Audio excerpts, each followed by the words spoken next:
नमस्कार, मैं आपका शक्ति लड़कर और आप देख रहे हैं ब्लू डीएनए मीडिया। इस वक्त हम पहुंचे हैं, चैनल को सब्सक्राइब करें, लाइक कमेंट और शेयर करें। इस वक्त पहुंचे हैं संत गुरुपाल दास आश्रम लाडवा लाडवा क्षेत्र में, और यहाँ पर विशाल संत समागम था और लाडवा आश्रम का स्थापना दिवस जो 19वां था आज बड़े ही भव्य रूप से मनाया गया। संत गुरुपाल दास जी जो पठानकोट वाले पहुंचे थे, और यहाँ पर जो आरपीआई है रामदास अठावले केंद्रीय मंत्री हैं, उनकी पार्टी से प्रदेश अध्यक्ष भाई सोनू कुंडली रवि जी यहाँ पे पहुंचे हैं और थोड़ी उनसे बात कर लेते हैं। बड़ा शानदार उनका वक्तव्य रहा। आगे चल रही है, आगे आइए जी। नमस्कार भाई साहब, क्या नाम है, अपना परिचय दीजिए और क्या क्या प्लान है आगे भविष्य में आरपीआई को हरियाणा में ग्रोथ करने का। सबसे पहले तो आपके दर्शकों को, सभी दर्शकों को मेरा जय गुरुदेव, धन गुरुदेव, जय भीम, जय भारत। मेरा नाम रवि कुंडली है, हरियाणा प्रदेश अध्यक्ष की जिम्मेदारी है रिपब्लिकन पार्टी ऑफ इंडिया से। ये पार्टी बाबा साहब अम्बेडकर जी की पार्टी है, बाबा साहब अम्बेडकर जी का मिशन है।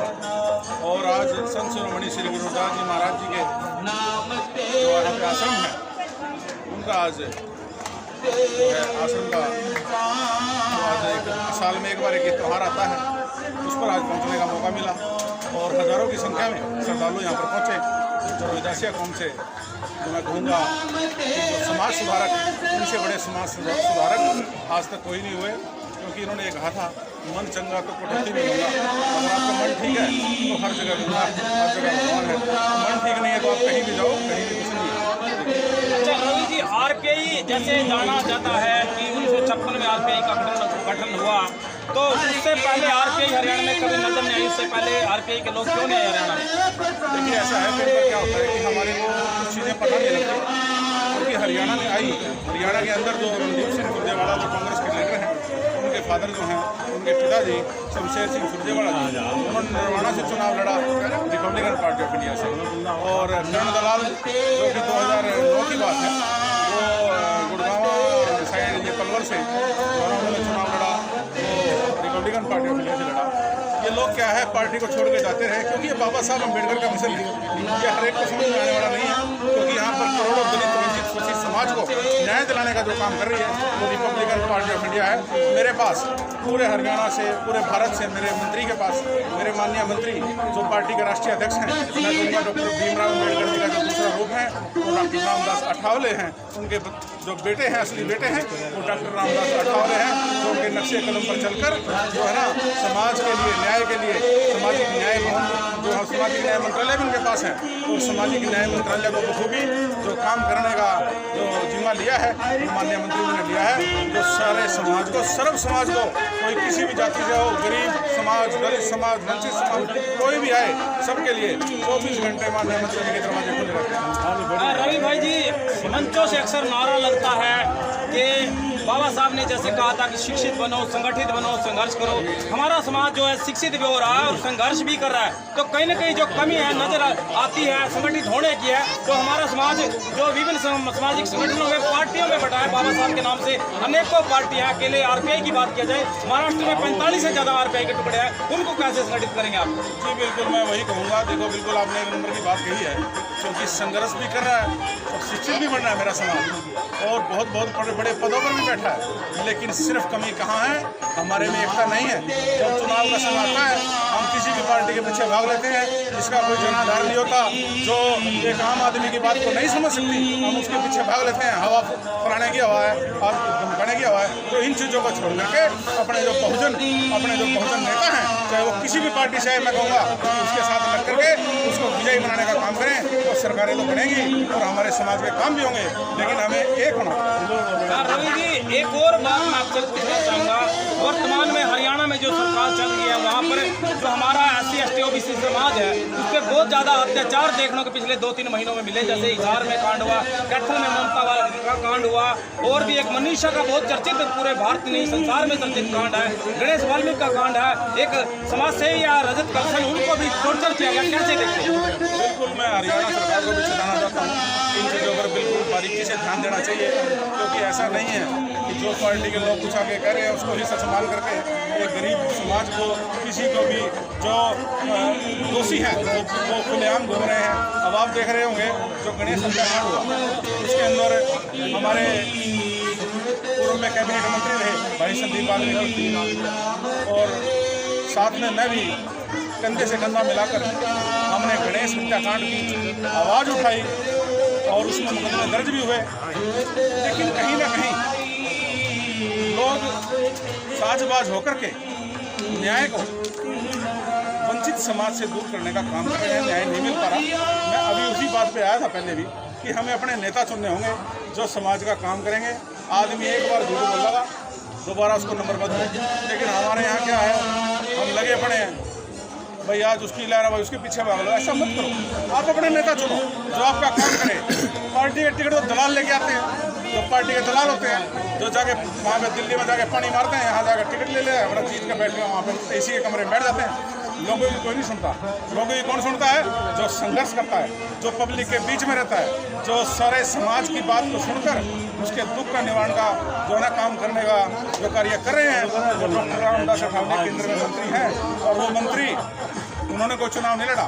उनकी ताकत है, उनके साथ पब्लिक है, जनता है, उनके साथ एक गरीब समाज का एक बड़ा समूह है, इसलिए उनको केंद्र में मंत्री बनाया जाता है। फ्री में कोई किसी को सरपंच नहीं बनाता। तो वो बाबा साहब अम्बेडकर के असली बेटे हैं। तो मैं तो यही कहूँगा बाबा साहब अम्बेडकर की party Republican party of India को जिंदा करो।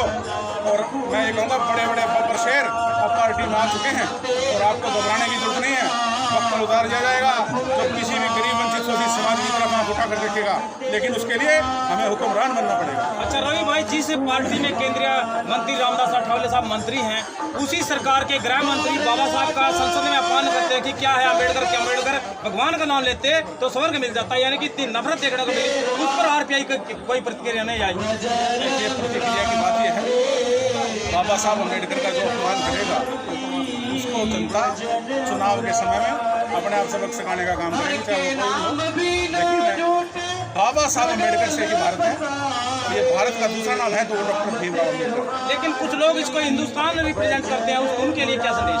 नहीं, ये तो जो है ना ये बाबा साहब का भारत है और इसमें हिंदू मुस्लिम सिख ईसाई सभी धर्मों के सभी जातियों के लोग सबका ये भारत है। ये खाली किसी धर्म का नहीं हो सकता।